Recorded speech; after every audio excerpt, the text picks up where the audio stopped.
आपको लगेगा कि इंडिया पाक वर्ल्ड कप मैच के दौरान चलने वाली ये जिंगल शेयर मार्केट की चैनल पर क्या कर रही है। हकीकत में एक अच्छा मौका है इंडिया की टॉप 20 में से एक कंपनी में इन्वेस्ट करने का, जो अभी तक शेयर मार्केट पर लिस्ट ही नहीं हुई है। इससे पहले कि मैं इसके बारे में बताऊं, जानिए ये डिस्क्लेमर। द स्टॉक रिकमेंडेड और डिस्कस्ड इन दिस रील और short may not suitable for all investors. Please make decision on the basis of your financial positions and objectives. मैं बात कर रहा हूं एनएससी की, नेशनल स्टॉक एक्सचेंज। पिछले महीने सेबी ने एनएससी के शेयर्स को इलेक्ट्रॉनिकली सेटल होने के लिए अलाउ किया, जिसके चलते हमने देखा अनलिस्टेड मार्केट में एनएससी के शेयर्स में एक्टिविटी बढ़ी है। अभी अप्रोक्सीमेटली एनएससी के शेयर्स अनलिस्टेड मार्केट में 1700 रुपये के दाम पर मिल रहे हैं।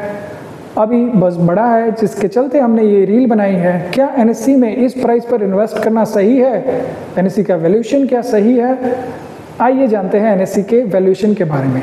एनएससी का शेयर्स अगर हम देखें तो अभी अपने पीयर यानी कि बेसिस से कम प्राइस पर हमें ऑफर हो रहा है।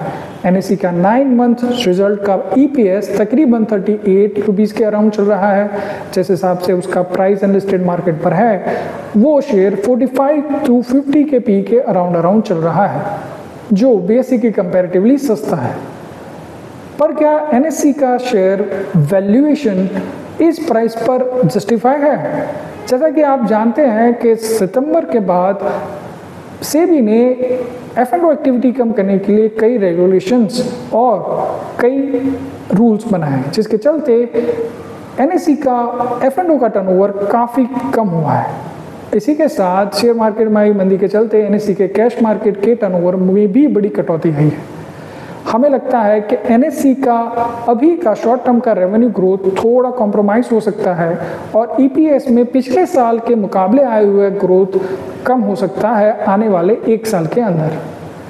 पर जिस हिसाब से इंडिया में फाइनेंशियल मार्केट की लिटरेसी बढ़ रही है और जिस हिसाब से उसका पॉपुलेशन साइज है, हमें लगता है आने वाले 3 से 5 सालों के अंदर एनएससी में रजिस्टर होने वाले इन्वेस्टर्स की तादाद यहाँ से 2 गुना हो सकती है, जिसके चलते लॉन्ग टर्म प्रोस्पेक्टस अच्छा है। हमें लगता है अगर आप 2 से 3 साल तक इन्वेस्ट करने की पोजीशन में है तो आप डेफिनेटली ये शेयर अनलिस्टेड मार्केट्स में बाय कर सकते हैं। बट अगर आप शॉर्ट टर्म ट्रेडर हैं और बहुत ही शॉर्ट टर्म के लिए इन्वेस्ट करना चाहते हैं तो इस प्राइस पर शेयर में इन्वेस्ट ना करना ही बेहतर रहेगा। एक बात ये भी जान ले कि अगर एनएससी का आईपीओ डिक्लेयर हो जाता है तो जो स्टॉक्स आपने अनलिस्टेड मार्केट में लिए हैं वो आपको लॉकिंग के पीरियड दरमियान बेचने को नहीं मिलेंगे, जो ज़्यादातर तौर पर 6 महीने का होता है। इसी के साथ अगर अनलिस्टेड मार्केट में आप स्टॉक बेचते हैं तो उसके ऊपर टैक्स ट्रीटमेंट भी अलग होता है। तो प्लीज़ आप अपने फाइनेंशियल एडवाइज़र या सीए से पहले इस मुद्दे पर बात ज़रूर से करिएगा। ओवरऑल मैं बताऊं तो एनएससी का शेयर अगर आप लॉन्ग टर्म इन्वेस्टर हैं तो बहुत अच्छी और किफ़ायती दाम पर मिल रहा है, तो आपको डेफिनेटली बाय करना चाहिए, क्योंकि ये एसेट लाइट मॉडल है, रेगुलर इनकम है और डिविडेंड भी अच्छा आता है। तकरीबन 1 से 2% के अराउंड डिविडेंड आता है। तो मुझे लगता है लॉन्ग टर्म इन्वेस्टर के लिए ये स्टॉक इस प्राइस पर बहुत ही अच्छा रहेगा। Thank you.